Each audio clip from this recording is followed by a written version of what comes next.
Calderón. Leticia Calderón Chelios, ¿cómo estás, Leticia? ¿Cómo estás? Muy buenas tardes, buen provecho a todos los que nos estén viendo y que estén comiendo de una vez. Saludos a mis colegas. Muy bien, Leticia, gracias. Arturo Cano, ¿cómo estás, Arturo? Buenas tardes. Muy bien, Julio, gracias por esta mesa, como todos los lunes. Gracias a todas las personas que nos acompañan y saludo aquí a mis contertulios de Leticia y Salvador. Muy bien. Salvador Frausto. Salvador, ¿cómo estás? Buenas tardes. Muy buenas tardes, Julio. Un gran gusto arrancar la semana conversando contigo, con Leticia y con Arturo y con la audiencia, por supuesto. Muy bien, gracias. Leticia, vamos empezando con un tema que creo que no hay de otra. Rocha Moya, el secretario de Seguridad Pública, el general en retiro, Mérida, Gerardo Mérida, entregándose a Estados Unidos, la versión de que está por entregarse también el secretario de Finanzas. En términos, diría yo, casi estructurales, Leticia, estamos en presencia de uno de los más fuertes golpes a la consistencia, a la estructura del Estado mexicano, con esta serie de acusaciones, con estas entregas de personajes a Estados Unidos. ¿Percibes eso o son circunstancias coyunturales? No, yo creo que estamos en una situación realmente muy reveladora de lo que ha sido el sistema político mexicano durante décadas y que en ese sentido, pues todavía no hay claridad en términos de lo que han dicho, la razón por la que de plano decidieron ir por la ruta de entregarse, pues porque al final de cuentas parecía que tenían una ruta más salvadora estando aquí, pero bueno, la opción de hacerlo de esa manera supondrá y abrirá una cloaca que, ojo, y yo soy de las que siempre desconfío de Estados Unidos. O sea, es como por principio. ¿Por qué? Porque al final de cuentas lo que se ha visto es que negocian, o sea, hacen toda una faramalla, hacen entregas o incluso se han llevado gente y al final de cuentas en estas negociaciones acaban teniendo a personas que logran rehacer su vida, lo cual, bueno, pues que bueno, pero bueno, se supone que tenían que pagar de prisión muchas veces permanente, de estar de por vida, y lo que sabemos es que en esas negociaciones, pues se benefician de haber sido digamos, los testigos o los que dijeron algo o los que al final de cuentas jalan y dan esta otra información. Entonces, a mí yo no tengo los elementos para decir qué es lo que estos personajes están viendo que es benéfico de entregarse a Estados Unidos más que permanecer a la espera de que incluso se los pudieran llevar, que ya ha pasado y no podemos negarlo. Entonces, creo que esto puede abrir una cloaca interesante. Insisto, yo no le daría ni el beneficio de la duda en eso a Estados Unidos, porque en el caso, nada más por sacarlo tantito de contexto, pero de Venezuela, es la hora en que como no hay juicio y como se cayó la parte esta del grupo de los soles, ¿no? Con el que se consideraba que, exacto, ¿no? Que era una de las razones fundamentales por las cuales se justificaba llevarse a Maduro de esa manera.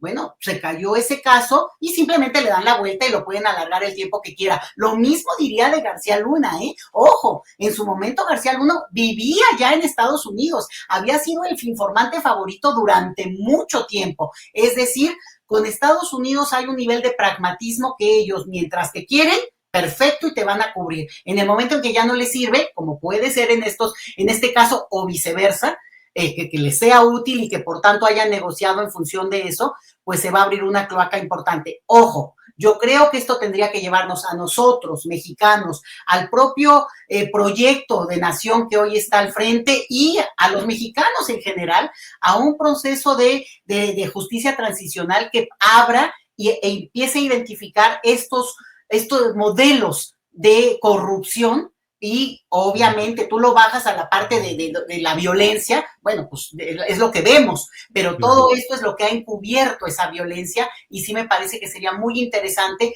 que así como está ocurriendo ahí, ocurra en todos esos lugares, en todo el país, donde puede haber estos nodos que han permitido esta trama tan tremenda por décadas, Julio. Gracias, Leticia. Arturo Cano, Arturo, ¿ves en lo que es todo este contexto de Rocha Moya, la solicitud de detención provisional con fines de extradición para 10 personas, ahora el tema de la entrega de un general de división en retiro, secretario de Seguridad Pública, ex jefe de la sección segunda del Estado Mayor Presidencial, la encargada de la inteligencia, la recopilación de inteligencia, director de un área de inteligencia, de una escuela dentro de la propia Sedena.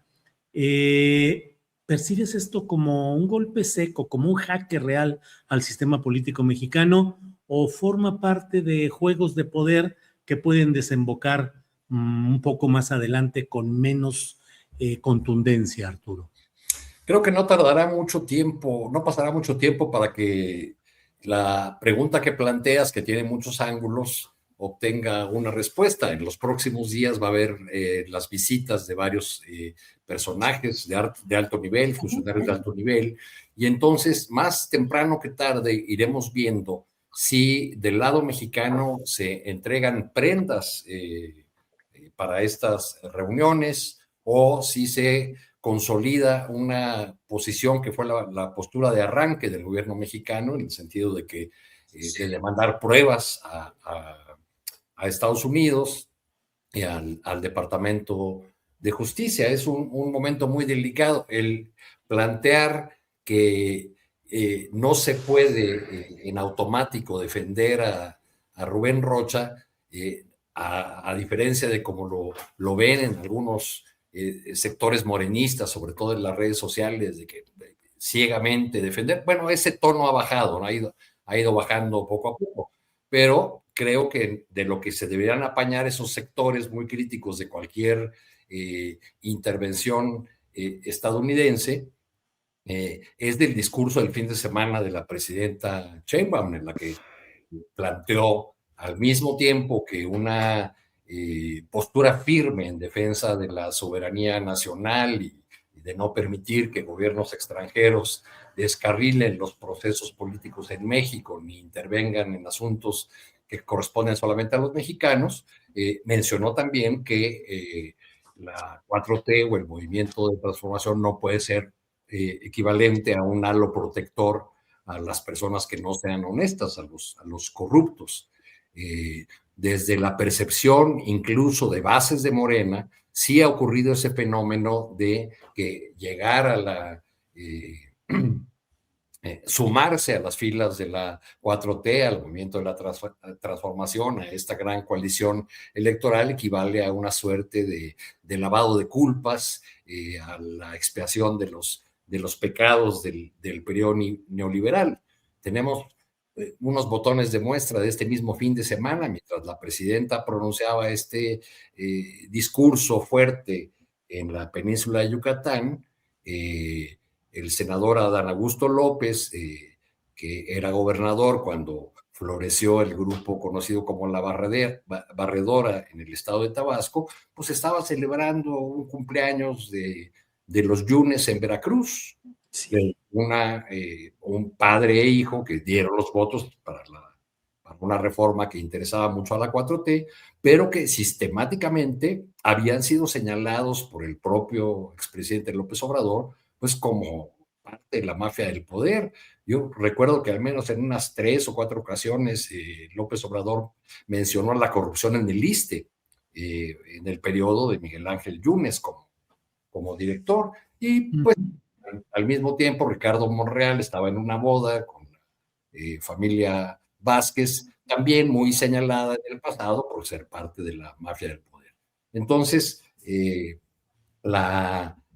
creo que la coyuntura actual obliga a que la promesa de regeneración de la vida pública se cumpla por la vía de que en aquellos casos que ya están abiertos, investigados, que incluso se han dado a conocer avances, hay personas detenidas, la justicia avance de manera firme para castigar a aquellas personas que, como dice la presidenta, buscan o han buscado el halo protector de la 4T. Bien, gracias, Arturo. Salvador Frausto. Salvador, ¿cómo ves la postura de la presidenta Sheinbaum ante esta acometida fuerte, no sé si la más fuerte de mucho tiempo y la que pone pues en una situación de jaque al sistema político mexicano? ¿Cómo vas viendo la evolución discursiva y las salidas que pueda irse planteando? Como dice Arturo Cano, ya en este fin de semana la presidenta manteniendo el rechazo a cualquier forma de intervención extranjera, sí dejó abierta la puerta diciendo que ningún acto de corrupción o ningún corrupto debe protegerse bajo el halo de la transformación de México. ¿Cómo ves, pues, el posicionamiento, los retos y la evolución discursiva de la presidenta, Salvador?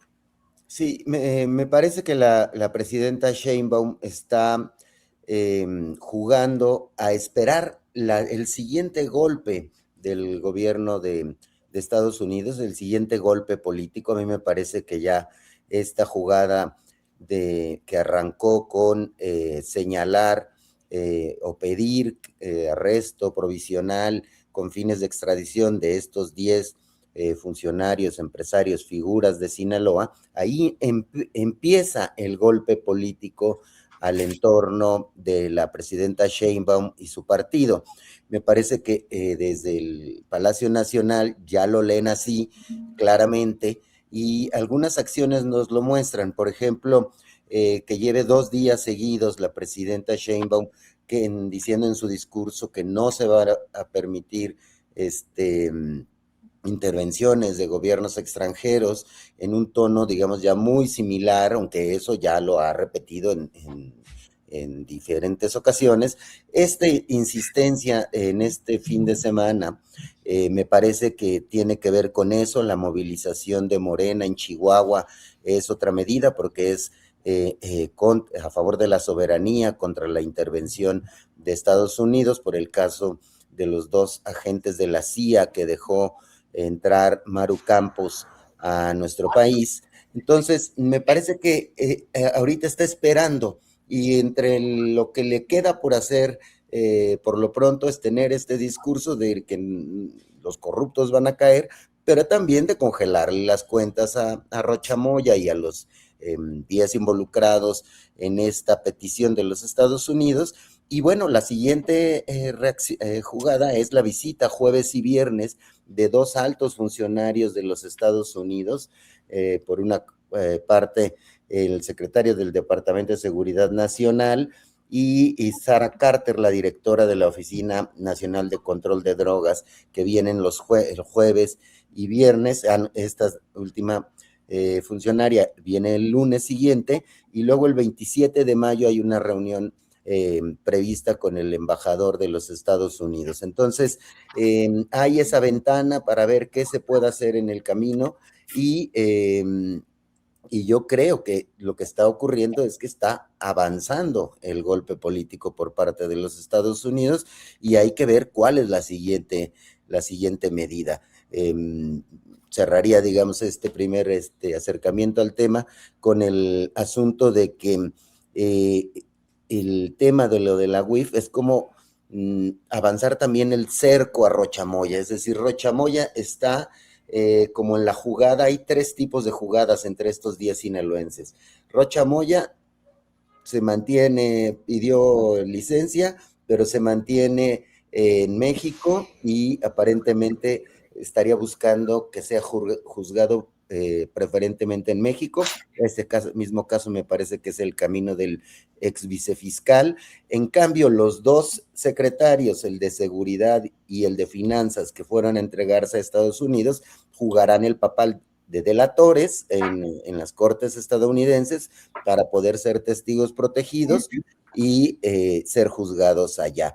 Y una tercera vía es la de Insunza, el senador Insunza, que se refugia en su guarida en Badiraguato y está aparentemente mandando el mensaje que él está rodeado de su gente, que probablemente es la gente del cártel. Híjole. Bueno, Salvador, Leticia Calderón, para abordar otro ángulo de todo esto, ¿cómo conciliar? ¿Cuál es la postura que un movimiento como la 4T puede mantener?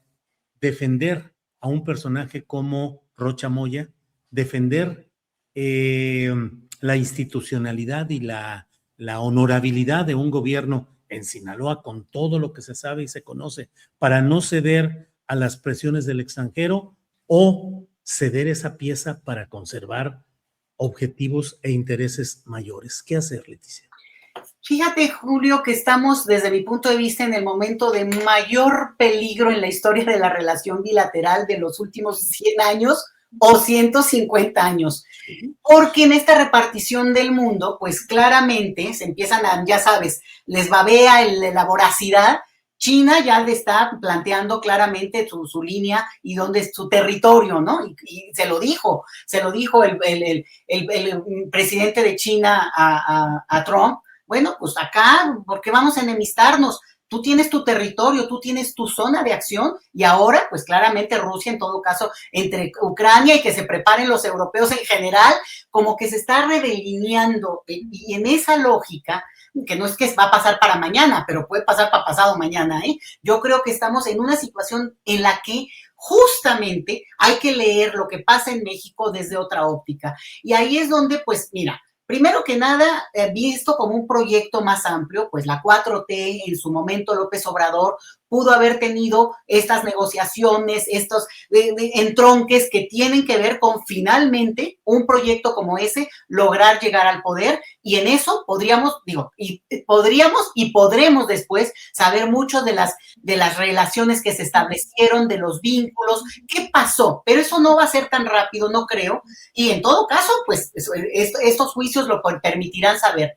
Pero en el caso de la doctora Sheinbaum no le debe nada a ninguno de estos.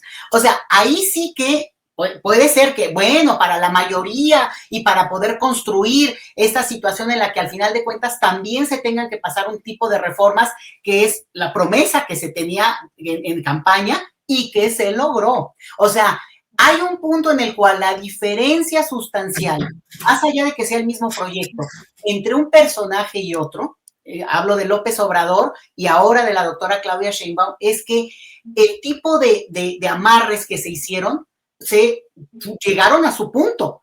Habrán llegado o veremos en qué punto estuvieron, pero no es el mismo escenario y por eso en esta peligrosidad global, en este nuevo escenario, México sí tiene que tener una claridad contundente de que el proyecto que quiere impulsar para el país tiene que dialogar con esa realidad regional, pero al mismo tiempo no puede estar amarrado de manos porque hay, digamos, entronques que están ahí mira, ni te diría que del año pasado ni de hace 2 años, de décadas. Entonces, sí, para mí, a lo mejor como mexicana te lo diría, si tienen que caer esas redes de corruptos en todo el país, es el momento en el cual México se puede sacudir eso. Y creo que la legitimidad, la presencia, la figura que tiene esta presidenta permite dar ese paso con la cautela, afortunadamente ella la tiene, y como bien lo decía ahorita Fausto, porque esto es importantísimo. Lo decía Cano, dice, bueno, estamos esperando el siguiente golpe de Estados Unidos, porque claro, no solamente en la presencia de quienes van a enviar al país para ver en qué tono, sino de dónde viene el golpeteo, porque no es que había dos personajes de la CIA en México, ve tú a saber cuántos están en este tipo de operativos, pero además liderados y cobijados por la oposición interna. Entonces, sí creo que es un momento de tal nivel de peligrosidad que no hay que encubrir, no hay que, digamos, tratar de salvar para tratar de mantenerse a flote. La única manera de poder nadar es justamente dejando los trastes vacíos y los muebles rotos que ya no sirven, aventarlos a la mar, Julio. Así veo el momento histórico. Gracias, Leticia. Arturo Cano, en el pragmatismo político, ¿México puede realmente deshacerse de todos los gobiernos estatales que tengan nexos con los grupos del crimen organizado, o por el contrario, está tan infiltrado y tan presente eso en tantos espacios de poder que tratar de sanear resulte políticamente casi imposible, Arturo?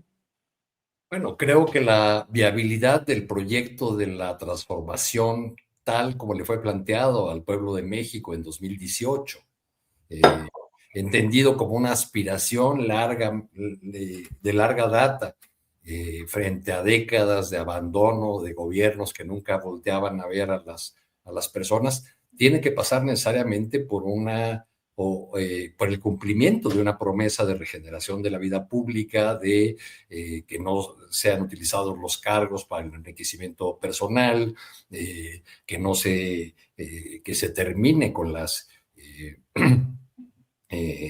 con las complicidades de los gobernantes con todo tipo de poderes, no solamente con los poderes criminales, con los poderes fácticos en todos los sentidos, económicos, las viejas estructuras corporativas que han prevalecido pese a las transformaciones que se han dado. Entonces tendría que ser un esfuerzo en muchos sentidos, en muchos ámbitos que requieren de voluntad política, de fuerza política. La presidenta la tiene, aunque no cuente con buena parte de sus aliados para una tarea de esa magnitud. La presidenta tiene una altísima aprobación, viene de una elección, no solo es la primera mujer en la presidencia de la República, sino la más votada en nuestra historia reciente. Entonces, esa fortaleza política haya pues un freno en las presiones de Estados Unidos, que estamos atados a esa relación comercial por el volumen de nuestro comercio y a los chantajes cotidianos de Donald Trump. Entonces, tendría que diseñarse una ruta propia. En esta mesa lo he dicho varias veces, Julio, cuando se celebraba, a mí no me pareció desde hace mucho, cuando se celebraba lo de García Luna, y que qué bueno, y ya ven el narco, y bueno, pues sí, anotar ese asunto, pero sobre todo plantearlo como una preocupación nacional de soberanía, de seguridad, el hecho de que nosotros no seamos capaces de juzgar a nuestros propios corruptos o delincuentes. Y este suceso de que casi en automático 2 personajes de altísimo nivel, entre ellos un general de división, vayan y se entreguen a Estados Unidos, pues nos resulta muy preocupante. Como preocupante es que haya muchos actores que ahora están en la oposición que hicieron lo mismo, que se favorecieron de ese tipo de relaciones. Me daba por ejemplo, una suerte de pena ajena ver a Labastida hablando de combatir al narco. Labastida en 89, cuando era gobernador, andaba buceando en Baja California Sur cuando el ejército tomó el control de la policía de Culiacán porque estaba toda corrompida. Y luego fue uno de los principales promotores de un gobernador, Mario López Valdés, conocido por sus siglas Maloba, que ha sido señalado de manera mucho más precisa que Rubén Rocha.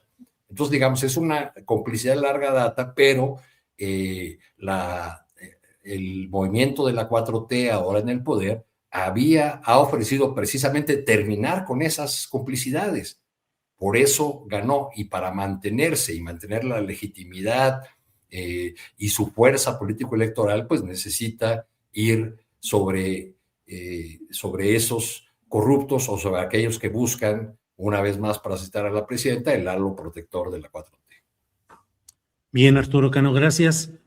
Salvador Frausto, Salvador, ¿entregar a Rocha Moya o no? Pareciera que ese es el dilema, pero no es solo él, son los otros 9, de los cuales uno ya está allá, otro pareciera que está en trámites, pero ¿qué tanto se puede de verdad sanear con un golpe rápido y eficaz al sistema político en estas relaciones crimen organizado, poder político, o estamos condenados a pagar el costo de una larga tolerancia de estos hechos? Salvador. A mí me parece que este es un golpe que viene de Estados Unidos y que nos va a durar poco más de 6 meses. Es decir, noviembre es la fecha límite de este golpe anunciado por los Estados Unidos. El caso de los 10 sinaloenses que piden que se entreguen a Estados Unidos es muy interesante, porque como lo preguntas, el asunto es entregar o no entregar a Rocha Moya, es complicado, porque lo que tiene que hacer México es encontrar una ruta para procesar a nuestros corruptos. Es decir, ¿de qué manera México va a procesar a Rocha Moya? Porque si lo detienen, digamos, como lo pidió Estados Unidos, con fines provisionales, y luego llega la petición de extradición y lo mandan para allá, y después viene otra denuncia contra otro gobernador, un senador, otro político importante. Es decir, Estados Unidos no se va a saciar, es un golpe político con fines electorales para Estados Unidos, con dos fines, diría yo. Por un lado, con caras a elevar la popularidad de Donald Trump en Estados Unidos, que está muy baja y sigue cayendo, y por otra parte, meter presión para las negociaciones del Tratado de Libre Comercio entre los países de América del Norte. Entonces es mejor tener para un empresario como Trump a uno de sus contrapartes en las negociaciones del Tratado de Libre Comercio debilitado, disminuido, y estos golpes políticos, eso es lo que hacen en el terreno de la negociación económica, y en el terreno de la negociación política no se va a saciar Estados Unidos, ya lo vimos, es decir, tiene que encontrar México cómo procesar a sus corruptos internamente para poder, dado el momento, entregarlos a los Estados Unidos, y también son investigados allá. ¿Cómo va a ser esa ruta? ¿Qué más va a pedir Estados Unidos? No se van a detener.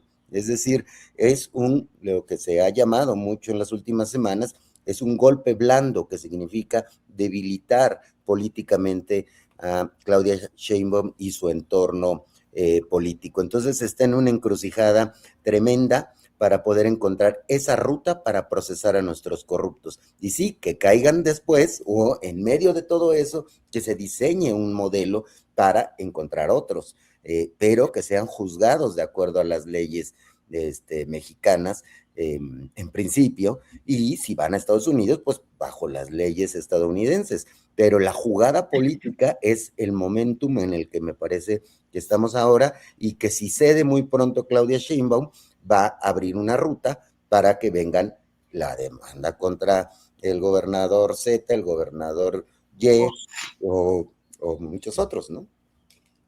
Bien, gracias, Salvador. Leticia, en otro tema que tenemos está el hecho de que este sábado se realizó una marcha, una manifestación en la ciudad de Chihuahua, en la que Morena, encabezada por su dirigente nacional, Ariadna Montiel, y curiosamente, y bueno, acompañada, ustedes analizarán, acompañada particularmente por el secretario de organización, Andrés Manuel López Beltrán, que así encorchetado, digo, bueno, como que fue una manera muy peculiar de tratar de presentar o de plantear que todo está reintegrado y que no hay problemas ahí. Pero bueno, Leticia, ¿cómo viste esa manifestación? Hay quienes dicen que Morena no pudo demostrar el poder de convocatoria que deseaba, se han señalado obstáculos diversos que se acusa a la administración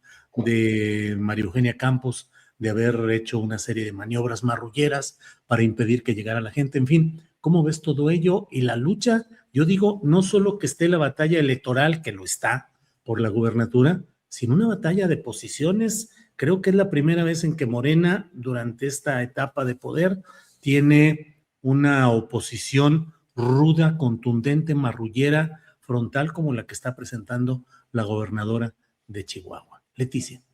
Fíjate que yo empezaría conectando con lo anterior, porque justamente Estados Unidos, la inteligencia estadounidense, más allá de quién es el presidente, eso creo que hay que tenerlo ya muy claro, y lo tenemos la mayoría a estas alturas, más allá de eso, hay una parte donde, ¿por qué ahorita, en este afán de seguir la línea del golpe blando que se presenta, que se menciona, efectivamente, Estados Unidos, ni modo que no tuviera información de estos personajes que pudieran salir mañana o pasado y que nada más los estaba archivando en su infinito pragmatismo y de utilizar esta información no por un bien público, no por mejorar a su país, no por mejorar la relación bilateral, no por justicia ni porque ellos se sienten los que pueden dictar al resto del planeta, sino porque, pues, cuando les conviene y cuando les sirve. Es obvio que usan esta información, que si la tienen claramente, la podrían haber usado hace 10 años, la podrían haber usado incluso hace 20, porque muchos de estos personajes es el tiempo que tienen en la política, muchos el que me digas, ahorita ni siquiera menciono a uno solo, pero si vamos solo al caso Sinaloa,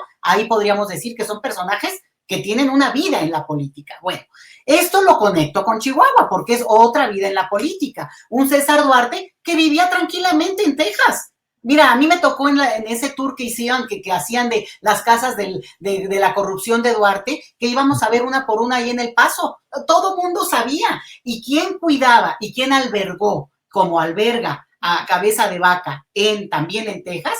Estados Unidos, el gobierno no solo local, sino digamos, ese sistema. Entonces, creo que hay que verlo con esos ojos y en el caso de este evento que ocurrió, a mí lo que me pareció de una infinita inmadurez política es a la gobernadora, que sí, que digamos que tiene una capacidad de movilización, una capacidad de convocatoria, sobre todo en la ciudad de Chihuahua capital, pues es donde está el grupo más conservador que la apoya, mucho más de los que llegaron desde Ciudad Juárez, que fueron para allá para sumarse a la marcha, pues gente de todas partes, como ocurre en todas las marchas, por cierto, ¿eh? Cuando se hacen marchas en la Ciudad de México, la mitad vienen de otras partes, porque esa es parte de la dinámica de los partidos políticos, movilizar a sus aliados, a sus militantes. Y en el caso de lo de Chihuahua, lo digo porque la inmadurez de parte de la gobernadora de hacer esas pifias, ¿no? Cerrar la carretera, poner gente a gritonear en el aeropuerto, tratar de hacer obras para que impidan la movilidad, pues la verdad no le permitió a ella incluso valorar el nivel de verdadera movilización que podría haber tenido Morena. Y por el otro lado, yo digo, para mi gusto, es muy buen saque de Ariadna Montiel que convoque a la movilización, porque estar en la versión de, bueno, pues voy a ir a dar una gira, voy a ir a dar un discurso, voy a echarle ganitas o voy a hacer una videocolumna para decir cómo está el país y vamos a echarle ganas.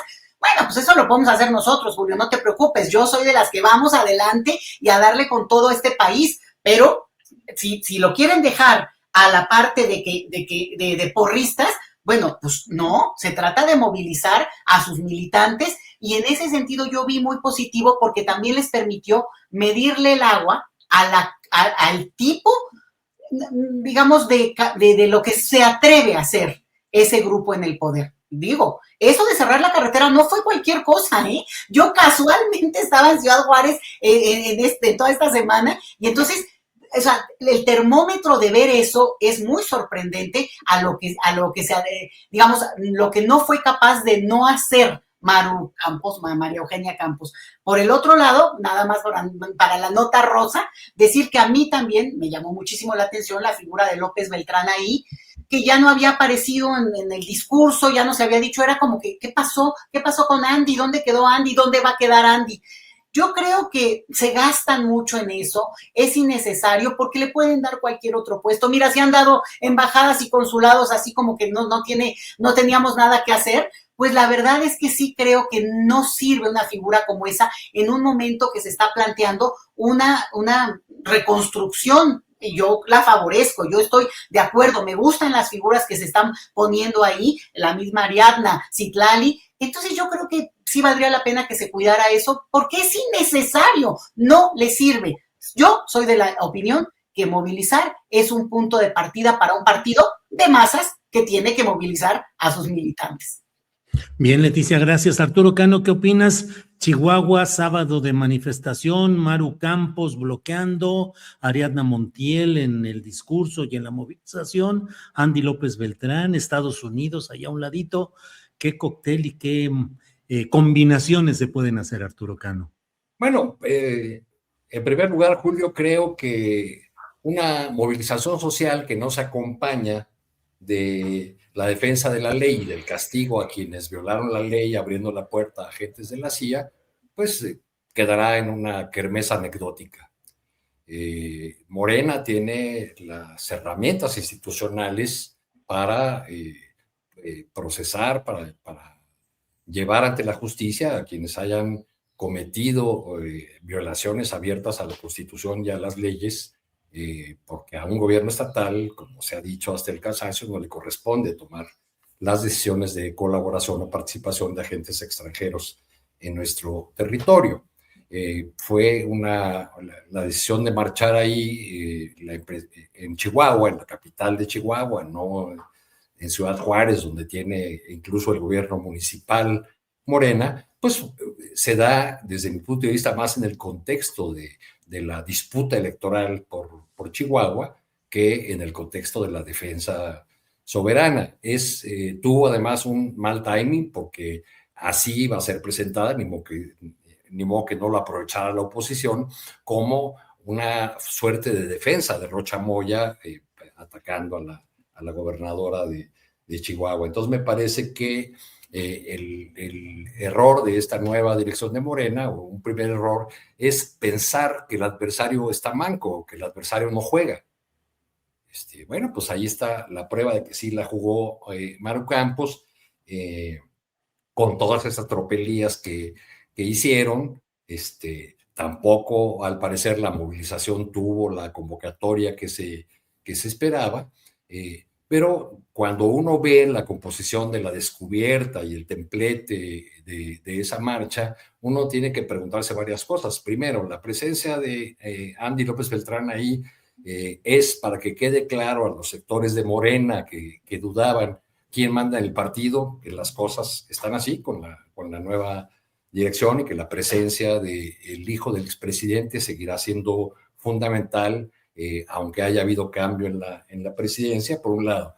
Y luego la dirigente nacional, Ariadna Montiel, marchando, flanqueada por las dos personas que se están disputando la candidatura de Morena, Andrea Chávez, del grupo del senador Adán Augusto López, y Cruz Pérez Cuellar, que tiene el apoyo de la propia presidenta del partido, es el alcalde de Juárez. Y por cierto, no lo digo yo, sino militantes de base de Morena, de Ciudad Juárez, que no quieren a Cruz Pérez como candidato, lo señalan como, al igual que a María Eugenia Campos, como parte de una red que el exgobernador César Duarte tenía en los partidos opositores.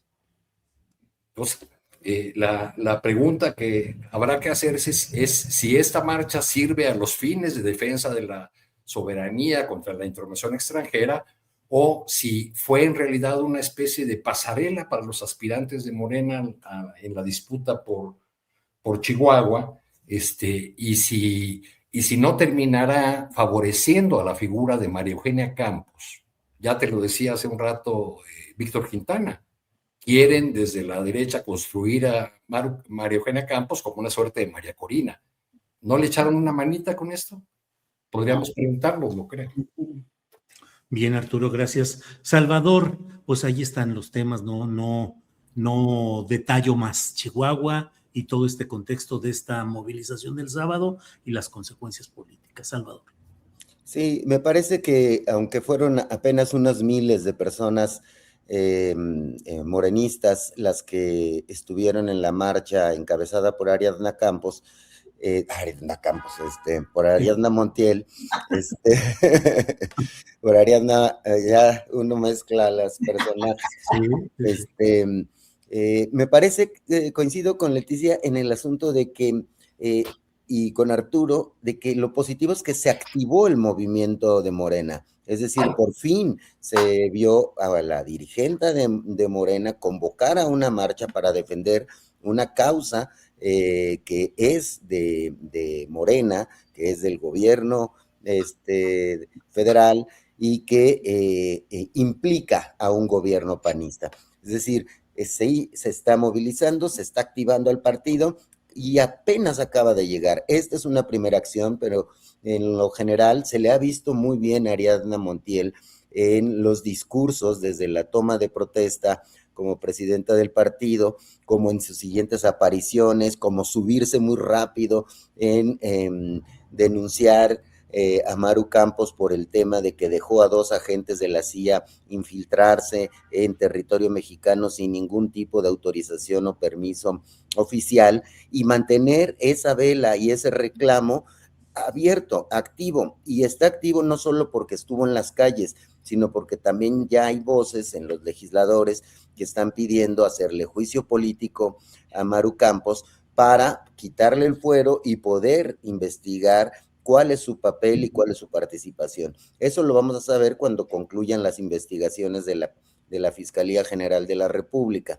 Esas investigaciones sobre ese caso pues parecen apuntar a alguna responsabilidad en Chihuahua. ¿Quién fue? ¿Maru Campos tuvo alguna responsabilidad o el asunto se queda en algún funcionario de Chihuahua de segundo orden? Ese asunto me parece que está en la mesa de negociaciones para las reuniones que tiene la presidenta Sheinbaum el jueves, el viernes, el lunes y el 27 de mayo. Es decir, las negociaciones que va a tener con los gringos. Si no tiene banderas la presidenta Sheinbaum, a la par de simplemente entregar a Rocha Moya, sino de crearle una ruta para ser procesado, juzgado, bajo mínimas reglas legales.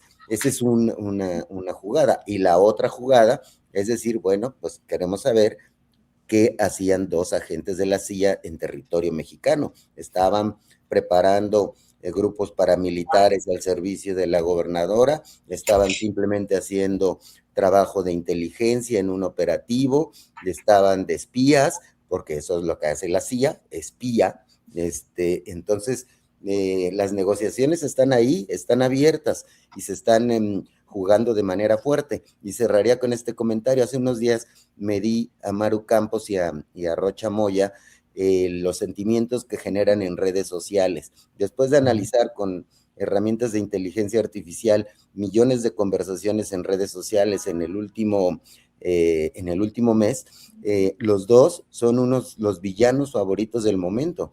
No es verdad que Maru Campos se esté fortaleciendo en cuanto a popularidad.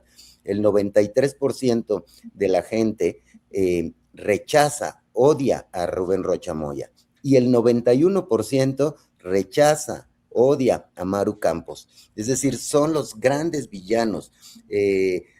No tienen prácticamente apoyo. Desde que en el 2023 empecé a hacer estas mediciones, ningún político había rebasado niveles de rechazo mayores al 90%. Estos dos son los villanos, pero súper mega favoritos del momento, aunque sí Maru Campos se vea respaldada por su partido, cobijada por Estados Unidos, a nivel popular no tiene arrastre, no tiene jale. Y si la vimos, porque ahora que la hemos visto más políticamente, no es articulada, o sea, podría ser un petardazo similar al de Xóchitl Gálvez en caso de que llegara a ganar una contienda interna en el PAN, lo cual es muy fácil porque se reúnen unos cuantos y eligen un candidato presidencial, si es que llega estando libre en 2030, ¿no? Porque pues también si no le quitan el fuero ya se le acaba su gobernatura el próximo año. Bien, Salvador, gracias. Leticia, se ha anunciado la intención de la presidenta de la República que envía una propuesta para que la elección de la segunda mitad del Poder Judicial se realice no concurrente con la elección del año próximo, 2027, sino que se vaya a 2028, pero con un ingrediente más, que si se convocara a la revocación de mandato, se realice concurrente en ese 2028.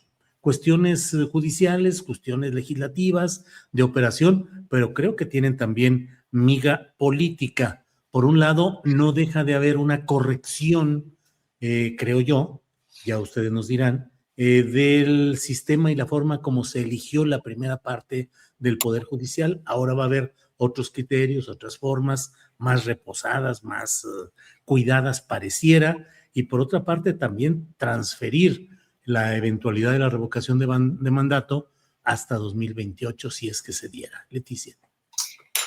Mira, yo creo que, bueno, pues obviamente hay un intento de ir viendo lo que va saliendo bien y políticamente también lo que es deseable y utilizable. Eso, bueno, sería ingenuo no pensarlo, pero fíjate que yo he oído mucho de esto de cuando uno de los argumentos de por qué no iban a ser simultáneas las elecciones para jueces y que tenía que ver con que complicaba mucho y que si las distancias y que si las boletas.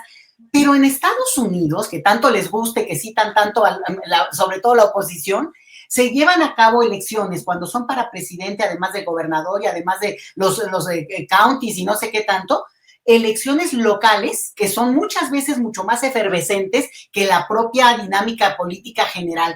Entonces, yo sí creo que de repente nosotros no tenemos por qué ceder. En este caso, bueno, ya hay una situación en la cual se está cambiando el modelo, se pretende modificar algunas de las cosas que habían quedado, pero que no nos dejemos avasallar por esta idea de que es que está muy difícil, o es que es muy complicado, o porque es que de repente en simultáneo no puede la gente como pensar en tantas cosas. No, ocurre en otros países y ocurre en nuestro país vecino. Entonces, nada más quería como mencionarlo a propósito de esto, y en ese sentido, bueno, nada más, y lo oí de hoy en la mañanera, lo de la revocación de mandato, acuérdense que tiene que ser por una movilización que a su vez implica que sea como ocurrió ya, que la propia militancia se moviliza para que con eso se ratifique, digamos, la presencia y la legitimidad, que no se necesita, pero que está ahí, que no está de más, o la oposición se movilizaría para alcanzar el número mínimo deseable para que se llevara a cabo esa elección, pues eso sería lo que sería interesante en su momento. Yo creo que nos estamos adelantando. Ahorita sí hay una suerte de separar momentos para concentrarse específicamente en una elección que sí creo que va a ser una elección muy, muy compleja por la cantidad de procesos que se ponen a votación, pero que esto de separarlo, a mí, pues me parece que puede ser muy bueno y se va a juntar con lo otro, que es la revocación de mandato, que tiene su jiribilla política. Y nada más déjame decirte una cosa que no quiero dejar de mencionar.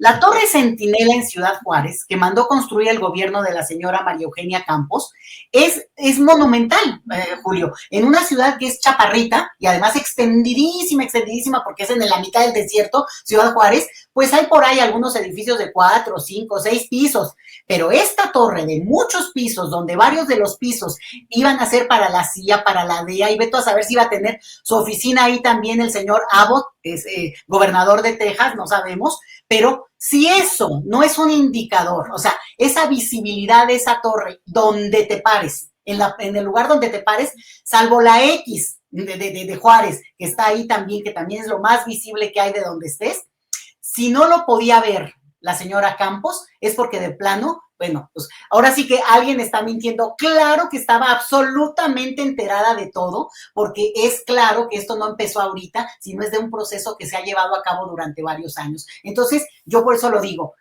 el nivel y la altura de esa torre centinela es el nivel y la altura de la información que ella ha tenido durante todo este tiempo y que pues no le quiera tirar la pelotita a otros.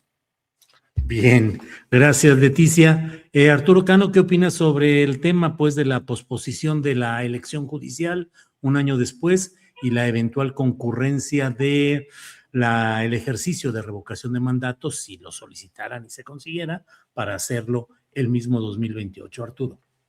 Pues ya veremos si para entonces la coyuntura lleva a la 4T a meter en esa elección el tema de la revocación de mandato. Con respecto a la propuesta presentada apenas hoy, o sea, hay una revisión somera, pues primero hay un reconocimiento implícito de las fallas en el diseño de la propuesta original de la reforma de 2024, ¿no? Creo que no podemos celebrar que la elección de la mitad del Poder Judicial solamente haya participado 13% de los electores. Hay algunos ajustes o correcciones importantes como en la propuesta presentada el día de hoy, como la reducción del número de candidaturas, la homologación de reglas de elegibilidad, la integración de comités donde estarán representados los 3 poderes para el proceso de selección, la inclusión del tema de la capacitación obligatoria de los juzgadores, pero creo que no se va al tema de fondo, que ha sido la discusión, no solo por parte de la oposición y de quienes formaban parte del anterior Poder Judicial, sino incluso de juristas muy respetados internacionalmente y de figuras del sistema interamericano de derechos humanos. La advertencia de que han hecho en muchos tonos de que no se trata de ver quién gana la elección judicial, sino quién controla realmente la capacidad real de postulación y la construcción de candidaturas. porque ese filtro, ese comité del que se habla ahora, pues va a ser realmente el filtro sobre el que ya los ciudadanos pues ya nada más darán su aval, pero va a ser el filtro fundamental. Veo en la propuesta presentada, Julio, además otros problemas. No se aborda en la actuación de esta nueva Suprema Corte. Hemos visto cómo los ministros consumen horas y horas de sesiones en asuntos legales, en asuntos importantes para las personas que los presentan y los llevan hasta la Suprema Corte, pero realmente asuntos menores en el sentido de que no son asuntos de constitucionalidad o de derechos humanos, que son los que debería abordar la Suprema Corte en tanto tribunal constitucional, que debería ser su verdadera función. Hay otro punto que es preocupante en esta iniciativa de reforma, que es el hecho de que se plantea que las vacantes de las personas juzgadoras se van a cubrir en 2 años, hasta que haya otra elección, ¿no? Entonces, podemos tener tribunales colegiados, órganos jurisdiccionales acéfalos durante mucho tiempo, porque pues hay que esperar que se lleve a cabo la votación, y eso va a profundizar un problema que es una realidad. Alrededor de 70% de los asuntos judiciales están en el ámbito local, no en el federal, ¿no? Bien, Arturo. Y yo creo que hay un ejemplo ahí, y ahí termino, Julio, el tema de la justicia laboral en la Ciudad de México. El diseño planteaba que tenían que haber 40 tribunales para atender la demanda, solo hay 9. Entonces también hay un problema de presupuesto que no aborda esta propuesta de reforma. Bien, gracias, Arturo. Salvador Frausto, ¿qué opinas de ese cambio de calendario en la elección judicial y eventualmente concurrente con la revocación de mandato? Salvador. Sí, en primer lugar, operativamente es muy adecuado, porque hubiera sido un lío, ¿no? Va a haber lugares donde nos den boleta para diputado local, diputado federal, luego presidente municipal, gobernador, y luego te den otro paquete. A mí me parece que es limpiar, concentrar la atención operativamente y políticamente también, porque el foco se pone entonces en la competencia política de Morena y sus aliados contra las oposiciones. Si se hubiera metido la elección judicial, pues se mete ese problema añadido. A mí me parece una decisión políticamente acertada y también operativamente acertada, porque además pues vemos el vendaval que tiene encima ahorita el gobierno de Claudia Sheinbaum por parte de los Estados Unidos. Entonces, lo que vemos es que mientras todo esto ocurre, mientras el escándalo de los sinaloenses domina la conversación pública y el escándalo de Chihuahua y la CIA está también presente en la discusión pública, el costo político, ¿quién lo está pagando? Por ejemplo, la presidenta Claudia Sheinbaum no ha disminuido sus niveles de popularidad. Sin embargo, Morena sí ha disminuido sus niveles de popularidad. Pero los partidos de oposición no crecen en sus niveles de aceptación. Es más, el Verde y el PT han caído, el PAN no crece, el PRI cae, el único que está creciendo es Movimiento Ciudadano. ¿Por quién van a votar los mexicanos el próximo año? Si están enojados, pero están enojados con Morena, pero no con la presidenta. Ahí vienen una serie de dilemas en la cual la 4T tendrá que orientar muy bien su discurso para ese objetivo. El objetivo político de Morena y por tanto de la 4T está puesto en las elecciones de junio del próximo año, como el objetivo de las jugadas de Donald Trump está puesto en miras en noviembre, cuando él podría perder la mayoría en el Congreso de los Estados Unidos, y luego entonces podría abrirse la posibilidad de que se le haga un juicio político en su propio país, como ya ocurrió la intentona en su primer mandato cuando perdió la mayoría, pero en ese momento hubo otras condiciones políticas en Estados Unidos. Entonces, estamos frente a ese escenario político muy, muy complicado, en el cual me parece que se van a concentrar en las elecciones de ganar la mayor cantidad de curules en el Congreso Federal y en el Congreso en los congresos locales. Y finalmente comento, Sinaloa está que arde, pero los candidatos punteros en las encuestas es Morena. Guerrero está que arde, pero los candidatos punteros son de Morena. Chihuahua se supone que la mejor carta es Maru Campos. Los dos candidatos punteros son los dos personajes de Morena que traen un pleito tremendo actualmente.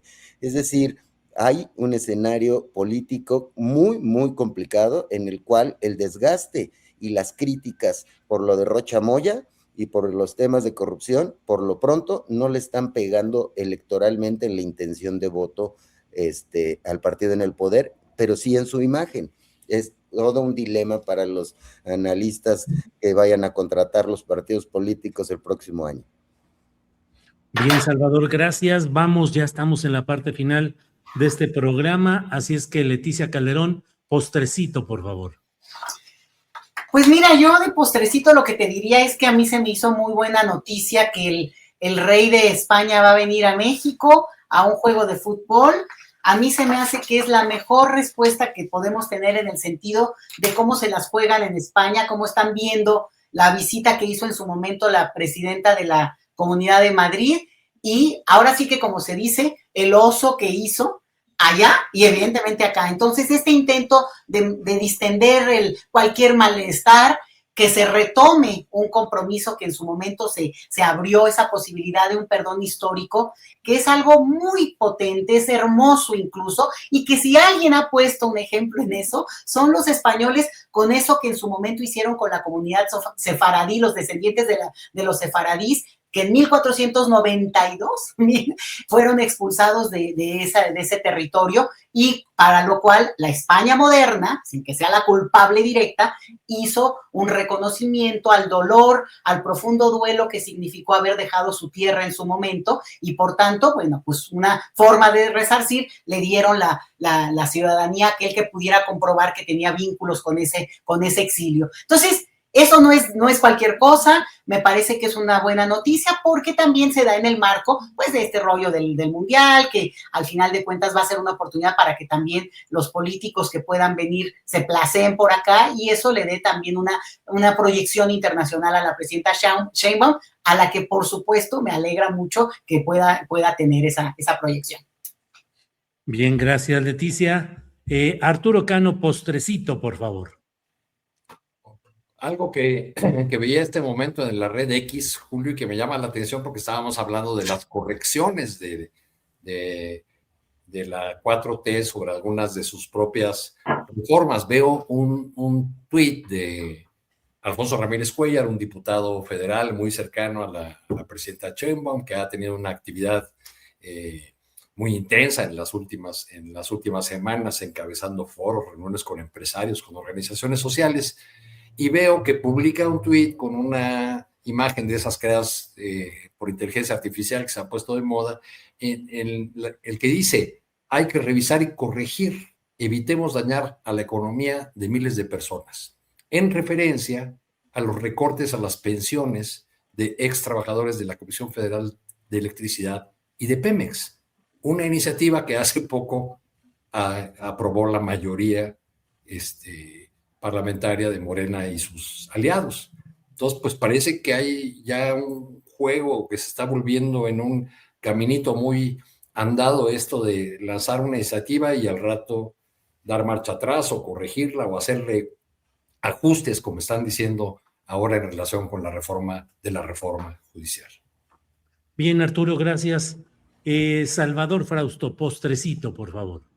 Bueno, pues habrá que seguir la pista a las renuncias en el gabinete en las próximas semanas. Es tiempo de definiciones dentro de Morena, quien quiera competir por cargos públicos. El reloj está corriendo, y entonces allá por los rumbos de la SEP, quizá por los rumbos de Bucareli, se habla de algunas posibles salidas para ir a buscar candidaturas.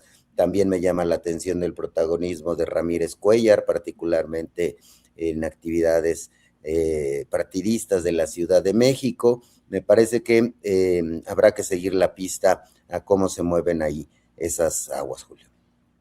Bueno, pues muy buenos postrecitos de los tres. Muchas gracias, Leticia, Arturo, Salvador. Gracias por esta ocasión y seguimos adelante. Gracias. Gracias, saludos. Igual. Hasta luego.